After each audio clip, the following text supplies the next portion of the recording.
మనము ఈ యొక్క 121 కీర్తన ధ్యానించడం ముందు ప్రభు అడుగుదాము, నేర్పాలని ప్రార్థన చేస్తున్నాం. మహోన్నతుడమైన దేవ, పరిశుద్ధమైన తండ్రి, నీ పరిశుద్ధమైన నామమునకు స్తుతులు స్తోత్రం చెల్లిస్తున్నాము.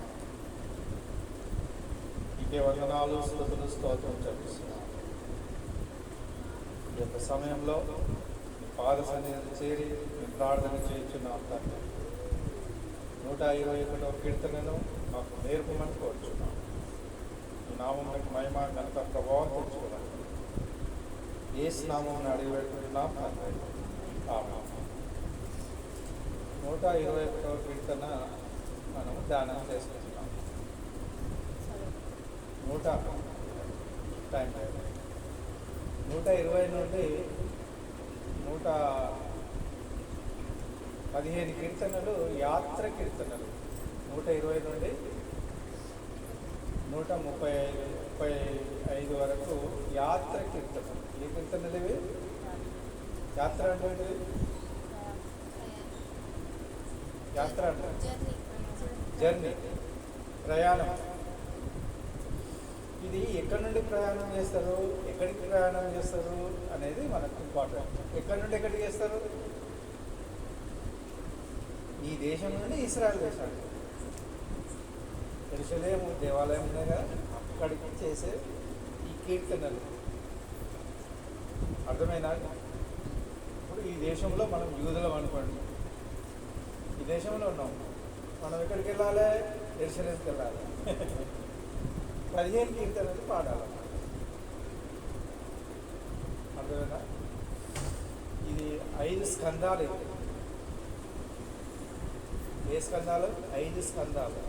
ఈ యొక్క దావీదు కీర్తనలు 150 వరకు ఉన్న స్కందాలు 5 స్కందాలు. 5 స్కందాలు దేనికి సూచన? ఇది అది తోరాకు సూచన. తోరా అంటే ఏంటిది? ఆదికాండము, నిర్గమకాండము, దేవ్యకాండము, సంఖ్యాకాండము, ద్వితీయోపదేశకాండాన్ని 5 కాండాలకు సూచన ఈ 5 స్కందాలు. మొదటి స్కందము, ప్రథమ స్కందము, ద్వితీయ స్కందము అంటారు. 42 నుండి 72 వరకు. తృతీయ స్కందము, చతుర్థ స్కందము, పంచమ స్కందం అని పిలుతాయి. ఈ తోరా అంటే ఏంటి అంటే, తోరా అంటే పంచగ్రంథాలు. ఈ 5 గ్రంథాలు ఈ యొక్క చాలా ప్రాముఖ్యమైన గ్రంథాలు అన్నమాట. బైబిల్ అంతా ఉండదుగా మనకు. బైబిల్ అంతా ఉంటుంది. మిలేనియం అంటే ఏంటిది? మిలేనియం అంటే క్రీస్తు 1000 ఏళ్ళ పాలన. నేను అనుకుంటున్నాను, నా యొక్క ఇమాజినేషన్ కరెక్ట్ అయితే 2 సంవత్సరాలే ఉన్నది యేసుక్రీస్తు రావడానికి. ఎన్ని సంవత్సరాలు ఉన్నది? 2 సంవత్సరాలు. చాలా జాగ్రత్తగా వినాలి. 5 సంవత్సరాలు ఎప్పటి నుండి ప్రారంభమైంది అంటే కోవిడ్-19తో ప్రారంభం. కోవిడ్-19తో ఈ శ్రమలు ప్రారంభమైంది. కోవిడ్-19తో ఎన్ని సంవత్సరాలు ఉన్నాయి? ఇంకా 2 సంవత్సరాలు. 2 సంవత్సరాల తర్వాత ఏమవుతుంది? యేసు ప్రభు వస్తాడు. వచ్చిన తర్వాత అందరి ఈ వాక్యంలో, ఈ వచనాలలో ఎన్ని భయంకరమైన విషయాలను అవన్నీ జరిగిపోతాయి. చాలా జాగ్రత్తగా మనం వినాలి. ఈ 2 సంవత్సరాలలోనే ఇది పంచమ స్కందము అని. ఇది యాత్ర కీర్తనలు. ఎన్ని కీర్తనలు ఉన్నాయంటే, క్రికెటరీ కీర్తనలు ఉన్నాయి. ఇంకోటి యాత్ర కీర్తనలు ఉన్నాయి. ఇంకా పెనెన్షియల్ కీర్తనలు ఉన్నాయి. పెనెన్షియల్ అంటే పశ్చాత్తాప కీర్తనలు. 51వ కీర్తన పెనెన్షియల్ కీర్తన. దావీదు సౌలు నుండి తప్పించుకున్న కీర్తనలు 7 కీర్తనలు ఉన్నాయి.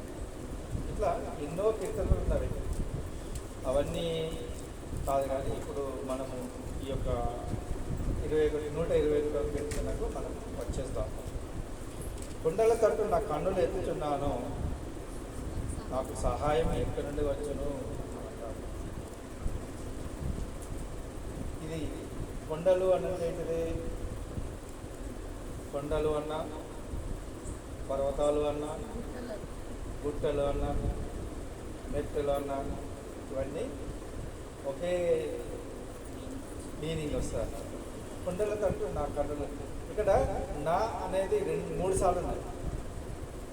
నా నా నా అనేది 3 సార్లు ఉన్నది. నీకు అనేది 10 సార్లు ఉన్నది. నీ ఏంటి ఎన్నో పర్సన్, నా అంటే ఎన్నో పర్సన్. నా అంటే ఎన్నో పర్సన్ అమ్మా? నా ఫస్ట్ పర్సన్. నీ అంటే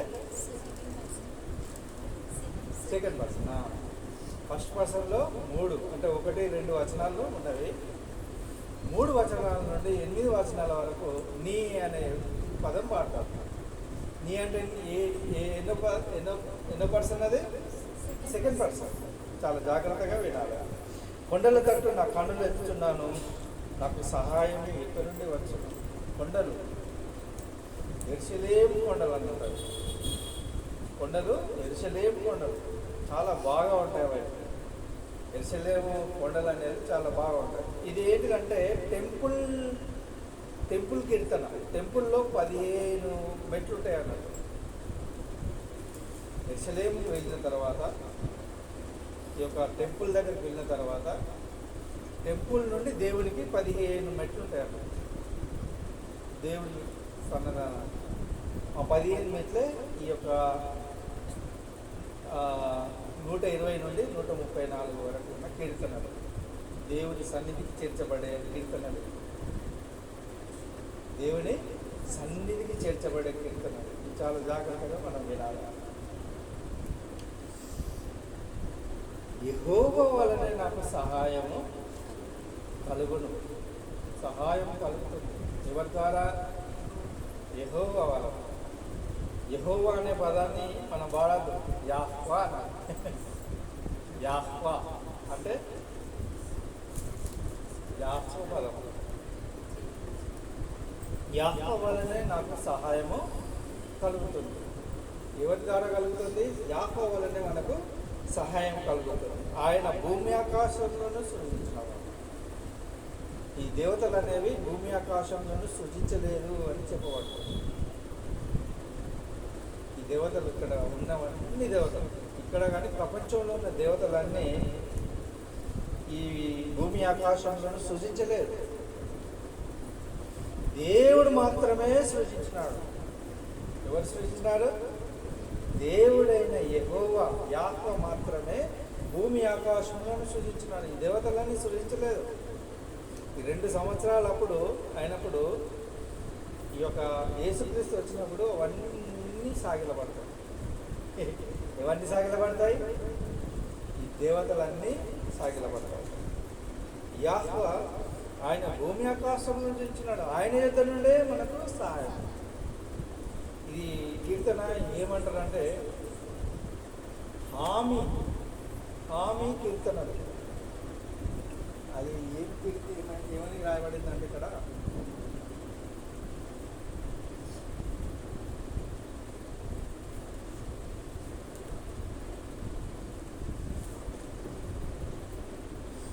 హామీ లేని హత్తు లేని హామీ పత్రం. ఈ కీర్తన హత్తులే లేవు. ఆయన హామీ ఇస్తున్నాడు. నేనే హామీ ఇస్తున్నాడు. దేవుడే మనకు హామీ ఇస్తున్నాడు. దేవుడే నీ ఎడల ఎంతో చింత కలిగి ఉన్నాడు. ఇది చాలా జాగ్రత్తగా మనం గమనించాలి. దేవుడు నీ ఎడల చింత కలిగి ఉన్నాడు. నువ్వు దేవుని కొరకు వేచి ఉంటున్నావు, దేవుని కొరకు అంటుంటున్నావు, కానీ అంత కాదు. ఆయన ఏమంటున్నాడు? నీ పాదములు తొట్టులెన్నీయడు. ఆయన నీ పాదములు ఎన్నడూ తొట్టులెన్నీయడు. ఆయన నిన్ను కాపాడువాడు. ఆయన నిన్ను కాపాడువాడు. కునుకడు నిద్రపోడు. నిద్రపోడు అంటే ఏంటిదండి? కునుకడు అంటే నిద్రపోవడం. కునుకోడు నిద్రపోడు. కునుకోవడం అంటే ఇట్లా ఇట్లా కూడా అన్నాడు ఇట్లా కూడా అన్నాడు. నీ ఎడల అంత జాగ్రత్తగా తీసుకుంటాడు. నువ్వెవరివైనా నీ ఎడల ఎక్కువ శ్రద్ధ తీసుకునేది నీ దేవుడు. నీ ఎడల ఎక్కువ శ్రద్ధ తీసుకునేది ఎవరు? నీ నా గురించి నేను ఆలోచించిన దానికంటే దేవుడే నా గురించి ఎక్కువ ఆలోచిస్తాడు.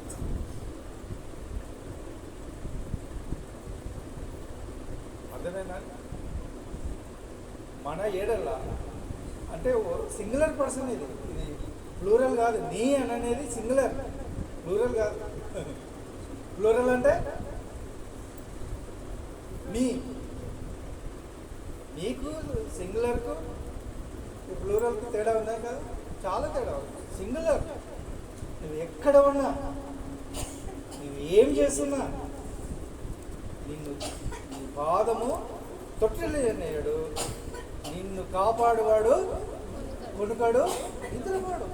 ఆయన నిన్ను కాపాడుతాడు అన్నట్టు. అట్లా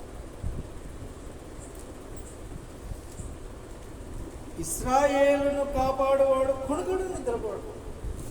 ఇప్పుడు ఇశ్రాయేలు ఏమైతుంది? ఇరాన్తోని యుద్ధం, చాలా భీకరమైన యుద్ధం. 7 దినాలైంది. రేపైతే 8వ దినం. ఎంత భీకరమైన యుద్ధం అంటే ఆ యుద్ధం ఎవరు గెలుస్తారు? ఇశ్రాయేలులే గెలుస్తారు. ఎందుకు? ఇశ్రాయేలును కాపాడువాడు కునుకడు నిద్రపోడు. ఇశ్రాయేలును కాపాడువాడు కునుకడు నిద్రపోడు.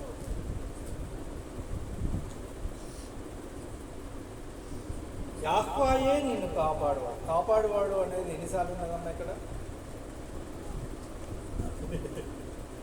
అంత పరికల కాపాడువాడు కాపాడువాడు కాపాడువాడు అని ఎన్నిసార్లు ఉన్నది? 6 సార్లు ఉన్నది. నిన్ను కాపాడువాడు యెహోవాయే నిన్ను కాపాడువాడు. నీ కుడి ప్రక్కను యెహోవా నీకు నీడగా ఉంటాడు. కుడి ప్రక్కన ఎడమ ప్రక్కన, కుడి ప్రక్కన రక్షణ, ఎడమ ప్రక్కన జడ్జిమెంట్, తీర్పు. ఎడమ ప్రక్కన ఏంటిది? తీర్పు. కుడి ప్రక్కన ఏంటిది? రక్షణ. చాలా జాగ్రత్తగా మనం వినాలి. యెహోవా నీకు నీడగా ఉంటాడు.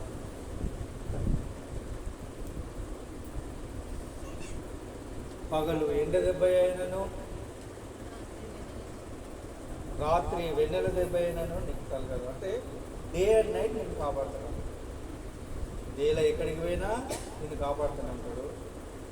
రాత్రి ఎక్కడికి పోయినా నిన్ను కాపాడుతున్నాడు. పండుకున్నా నీ కాపలుడు. మనకు దేవదూత మనకు ఉంటుంది. ప్రతి ఒక్కరికి ఉంటుంది.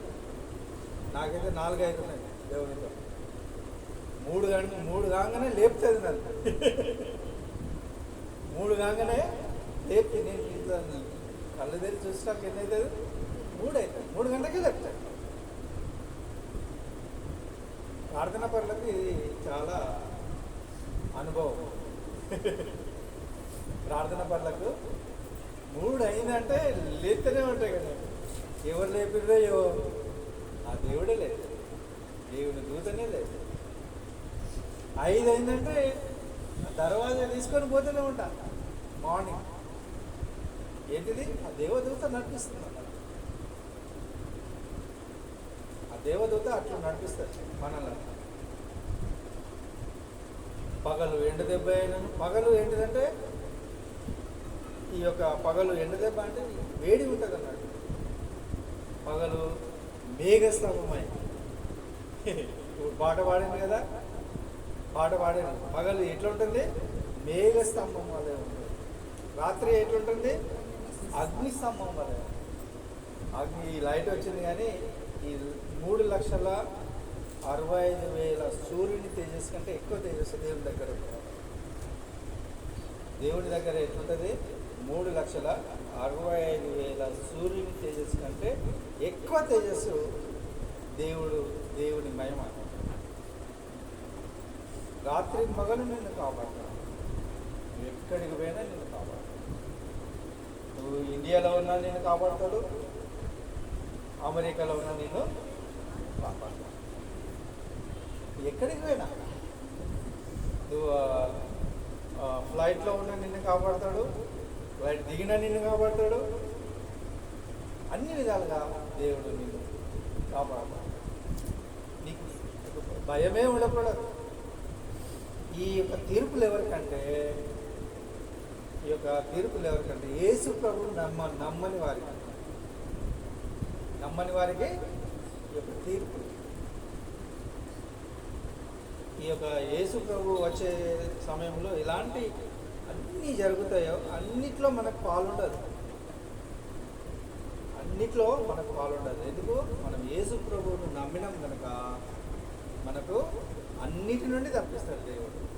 అన్నిటి నుండి ఏ అపాయము రాకుండా యెహోవా నిన్ను కాపాడు. ఏ అపాయము రాకుండా దేవుడే మనలను కాపాడతాడు. దేవుని రక్షణలో మనం ఎదగాలి. అట్లాంటి దేవుడిని మర్చిపోతే ఏమున్నది? ఆ దేవుడిని మర్చిపోతే ఈ కాపాడేవాడు కాదు. ఇది ఎక్కడికి పోయినా నిన్ను కాపాడు. ఇది నిన్ను అని అంటున్నాడు. మిమ్మల్ని కాపాడుతుంటలేడు. మిమ్మల్ని ఎక్కడికి పోయినా కాపాడుతుంటలేడు. ఏమంటున్నాడు? నిన్ను కాపాడు. దేవుడు నిన్ను కాపాడుతాడు. ఆయన నీ ప్రాణమును కాపాడు. ప్రాణము చాలా ఇంపార్టెంట్. మన శరీరం కంటే మన ప్రాణము చాలా ఇంపార్టెంట్. ఆ ప్రాణాన్నే కాపాడతాడు దేవుడు మన ప్రాణాన్ని కాపాడతాడు. ఇది మొదలుకొని నిరంతరము నీ రాకపోకలందు యెహోవా నిన్ను కాపాడు. నువ్వు ఎక్కడికి పోయినా, నువ్వు వచ్చినా పోయినా, ఉన్నా అటుపోయినా, అటుపోయి ఇటు వచ్చినా, నీ రాకపోకలందు ఎల్లప్పుడూ నిన్ను కాపాడుతాడు. దేవుడు ఇంత మంచి మాటలను దేవుడు మనకు ఇచ్చినాడు. ఆ దేవదేవుని మనము నమ్మాలి. నమ్మడమే కాదు, ఆయన నిజంగా ఇవి చూసినా నిన్ను అని అంటున్నాడు. ఎన్నిసార్లు లేదు నిన్ను అని? 10 సార్లు. కాపాడువాడు 6 సార్లు. 10 సార్లు నిన్ను హెచ్చరిస్తున్నాడు. నీకేమి కాదు, నీకేమి కోరవు కాదు. దేవుని నమ్మినట్లయితే ఆ యొక్క దేవులకు మీకు ఉంటాయి. దేవుడి మాటలు ఆశీర్వదించారు.